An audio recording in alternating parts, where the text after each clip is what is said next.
달순의 라이브. 이적 시장이 문이 열릴 때마다 김민재 선수의 유럽 이적설은 뭐 끊임없이 나왔었죠. 현지 매체를 통해서도 많은 보도들이 있었는데 이뤄진 것은 없습니다.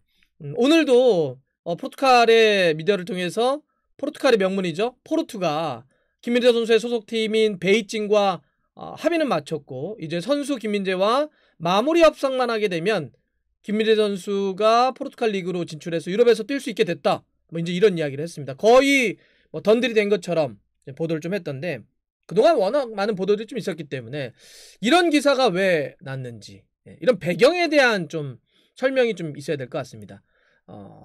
포르투는 왜 김민재 선수를 데려가려고 하는 것인지 또 그리고 이번에 보도의 내용을 보면 구단끼리 합의를 하면 끝난 거 아닌가? 포르투와 베이징이 합의했는데 선수와의 협상이 남아있다. 그래서 아직은 좀 더 지켜봐야 된다. 이런 것도 좀 있습니다. 왜 그럴까? 이것도 뭔지도 한번 좀 보고요. 마지막으로는 그래서 최종적으로 좀 어떻게 될지 김민재 선수가 유럽에 진출하는 데 있어서 어떤 게 가장 중요한 포인트가 될지 이런 것도 한번 좀 정리해 보겠습니다. 자, 포르투는 왜 김민재 선수를 원하는 걸까요? 김민재 선수와 왜 연결이 지금 되고 있는 걸까요? 이걸 좀 봐야 될 것 같은데 포르투는 뭐 많은 분들이 아시는 것처럼 포르투갈 리그의 명문입니다. 뭐 스포르팅이라든지 벤피카와 더불어서 아주 명가라고 할 수 있겠죠. 우승도 많이 했던 팀인데 지난 시즌도 리그에서 2위를 차지하면서 유럽 챔피언스 리그 본선 직행 조별리그 바로 좀 올라가는 게 확정되어 있어요. 아주 좋은 팀인데 이제 문제는 공격의 어떤 파괴력에 비해서 수비가 좀 부족하다라고 하는 게 좀 고민입니다. 팀 득점만 놓고 보면 지난 시즌 포르투갈 리그에서 가장 많은 골을 넣은 팀이 바로 포르투입니다. 거기 이제 이란 국가대표팀의 타레미가 뛰고 있어요. 16골이나 넣고 있죠. 이렇게 공격 쪽에 있어서는 파괴력이 좀 괜찮은데 수비가 좀 문제였습니다. 그래서 팀 득점은 1위였지만 팀 실점 부분은 스포르팅과 벤피카에 이어서 3위였습니다. 그러니까 실점은 조금 더 많았다고 좀 볼 수 있겠죠. 그런 상태에서 확실히 이제 포르투갈 리그에서 1위를 탈환하고 또 챔피언스 리그에 나가게 된다면 아무래도 이제 챔스는 포르투갈 리그보다는 더 강한 상대랑 많이 싸울 수밖에 없기 때문에 수비를 좀 더 보강을 해야 되겠다라고 하는 기본적인 게 좀 필요했다. 그래서 지금 수비수도가 연결되는 게 있고요.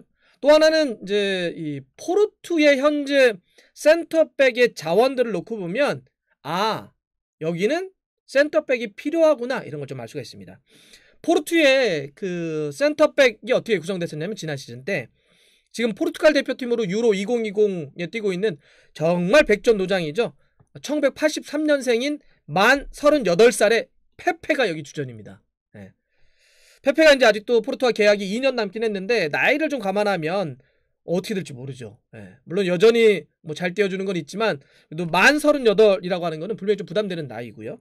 그리고 그 파트너였던 은벤바가 있습니다. 예전에 뉴캐슬 뛰다가 이제 포르투갈로 넘어가 있는 이 콩고 민주공화국 출신의 센터백인데 이 선수는 이제 26살로 한참 뛸 나이입니다. 그런데 계약이 1년밖에 남지 않았고 계약을 연장하는 협상이 이루어지지 않으면서 팀을 떠날 가능성이 있습니다. 그러니까 한참 나이에 은벤바는 팀을 떠날 수도 있다. 그러면 나이 많은 페페만 남게 되는 구조죠. 물론 여기에 이제 다른 센터백도 있어요. 그 뭐 왼쪽 풀백이라든지 센터백을 같이 볼 수 있는 스페인 출신의 이반 마르카노가 있는데 이 선수가 십자인대 파열을 크게 다쳐가지고 거의 뭐 시즌을 많이 못 뛰고 이랬기 때문에 또 나이도 많아요. 33살입니다. 그러니까 역시 이반 마르카노도 믿을 수가 없는 그런 상황이고 또 포르투갈 출신의 22살의 나이 어린 선수가 있어요. 이 디오구 레이트라고 하는 선수가 있는데 이 선수는 좀 부족해요. 그래서 좀 정리할 가능성이 있는 그런 상황입니다. 또 22살의 말랑사르 아마 첼시 팬들은 다 알고 있는 그런 선수일 텐데 이 선수가 왼발잡이 센터백인데 임대를 해왔었어요. 첼시에서. 그런데 이제는 뭐 돌아가는 게 돼 있기 때문에 그러면은 지금 아까도 말씀드렸던 것처럼 만약에 은벤바를 못 잡게 된다면 남는 거는 페페 정도 말고는 없는 거예요. 마르카노는 아까 좀 부상 염려가 있었다고 했고 디오고 라이트도 좀 아직 부족하니까 그래서 지금 거의 영입이 아직 오피셜까지는 아닌데 거의 뭐 미디어를 통해서 데려오는 게 확정됐다라고 하는 선수가 누구냐면 그 포르투갈의 산타크랄라의 그 포르투갈 출신의 27살의 파비우 카르도소 선수의 영입이 지금 거의 이루어져 있습니다. 그래서 이렇게 센터백을 추가적으로 보강을 해야 하는 포르투예요.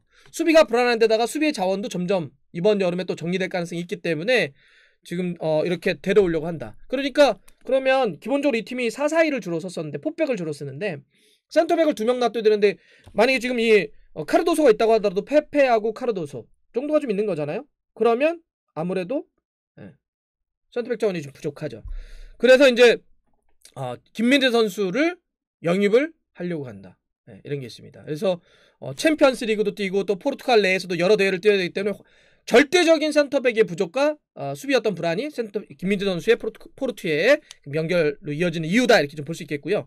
또 하나는 여기가 이제 그 아시아 선수들을 통해서 재미를 본 것도 있어요. 아까 말씀드린 것처럼 공격 쪽에 이란의 타레미 선수 뭐 주전 공격수로 잘 뛰어졌고 뭐 조금 이제 부족해서 임대로 떠나긴 했었지만 일본의 그 나카지마 쇼야도 여기 뛰었었고요.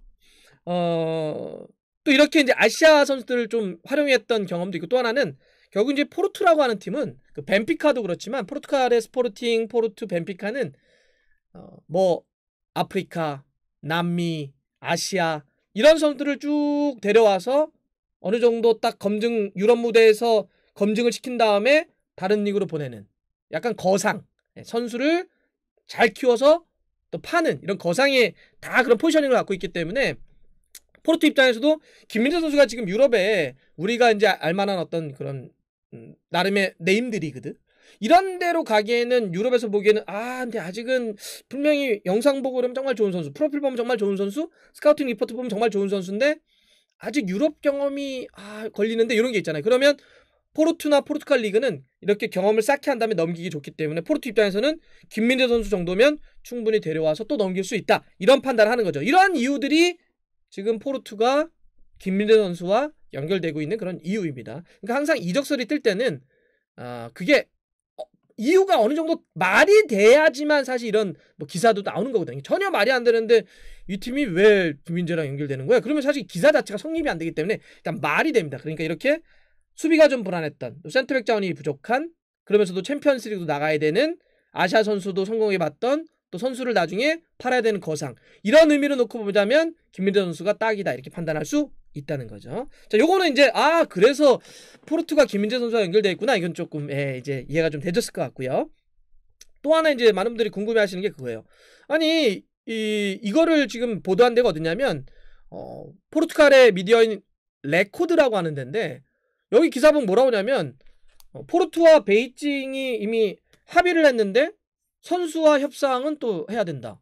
그럼 이게 볼 때는 막 그럴 수도 있잖아. 아니 왜 구단과 구단이 이적하는 거니까 그냥 끝난 거 아니야? 이러면 그냥 확정 오피셜 이러면 되는 거 아니야? 왜 선수와 또 협상을 해야 된다고 그러지?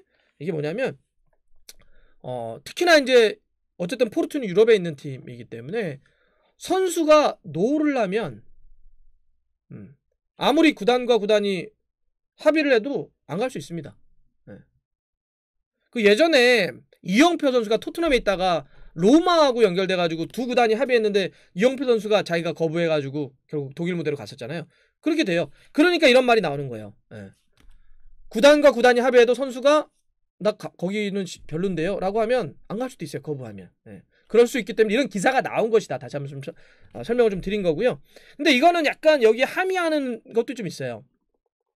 근데 지금 보니까 저거는 좀 말씀드릴게요. 또 하나. 근데 왜 자꾸 김민재 선수의 지난번 유벤투스도 그렇고 이번에 포르투도 그렇고 포르투갈 미디어 쪽에서 이게 나와요? 막 이런 거 궁금해하시는 분들도 있는데 김민재 선수의 에이전트가 포르투갈 쪽이어서 그래요. 그래서 좀 약간 정보들이 뭐 그런 게 왔다 갔다 하는 것 같아요.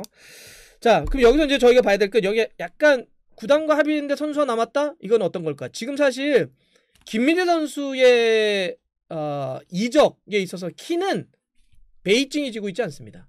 김민재 선수가 지고 있어요. 왜냐하면 김민재 선수와 베이징과의 그 계약 기간은 올 연말까지입니다. 그럼 6개월 남았어요. 6개월 남았다고 한다면 그거는 이제 보스만 룰에 따라서 7월 1일부터는 김민재 선수가 다른 팀을 공개적으로 다 만나서 협상을 해도 된다는 얘기고요. 또 어쨌든 김민재 선수는 뭐 6개월 그냥 만약에 이적 결정을 하지 않고 쭉 흘러가서 연말이 돼서 내년 1월이 되잖아요. 그러면 이적료 없이 그냥 다른 팀으로 가도 돼요. 이적료 없이 다른 팀으로 간다는 얘기는 뭐냐면 영입하는 팀 입장에서는 이적료를 따로 지불하지 않아도 되니까 선수의 주급과 연봉을 올려줄 수 있거든요. 그러니까 김민재 선수는 굳이 이적료가 발생하는 지금보다는 이적료가 사라지는 내년 1월에 가도 된다는 거예요. 그러니까 지금 사실 김민재 선수는 전혀 급할 게 없어요. 네. 그냥 이렇게 가장 좋은 오파를 기다리면 됩니다. 그러니까 선수 입장에서 이렇게 구단과 협의했어요. 예, 알겠습니다. 저한테도 그거 좀 보여주세요. 이러면 되는 거예요.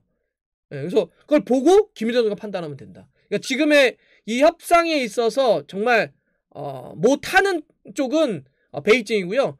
여유 있게 이렇게 지켜보면 되는 쪽은 김민재입니다. 그렇기 때문에 이런 이제 기사들, 구단과 합의했는데 선수 협상이 남았다는 얘기는 바로 그런 결로 나오고 있는 그런 말들입니다. 자, 그러면 이제 세 번째로 그래서 어떻게 될까요? 또 이 포르투 이적설에 있어서 관건은 뭘까요? 포인트는 뭘까라고 정리를 해보면 이거는 그야말로 김민재 선수의 선택입니다. 네. 지금 제가 듣기로도 김민재 선수의 영입을 원한다라고 하는 쪽이 여러 개 복수의 리그고 팀인 것만은 분명히 해요. 네. 특히나 지금 계약 기간이 그렇게 6개월밖에 남지 않았다는 걸 다 알고 있기 때문에 포르투갈의 출신의 에이전트가 지금 굉장히 많은 또 접촉을 하고 있기 때문에 웬만한 데가 알아서 이적료가 없거나 혹은 되게 적을 수 있어? 그러면 데려가요. 그래서 굉장히 많은 곳에서 좀 하고 있다고 하고 그러니까 예를 들어서 김민재 선수도 어느 정도 약간 좀 마음에 들어하는 리그가 있다라는 얘기도 좀 들었습니다. 예. 그래서 지금 김민재 선수가 가게 되면 어느 정도 출전 시간도 좀 보장받을 수 있고 또 그걸 통해서 자기가 유럽 무대도 경험을 할 수가 있고 그러면서 가능하다면 뭐 챔피언스 리그나 이런 데도 좀 나갈 수 있는 이런 팀들이면 김민재 선수도 자기도 천천히 이렇게 쫙 하면서 유럽 무대를 좀 적응하고 한번 도전해보고 이랬으면 이렇게 좋겠다라고 하는 걸 좀 들었고요. 그래서 지금 뭐 포르투갈 쪽 얘기 나오고 있는 것도 사실이고요.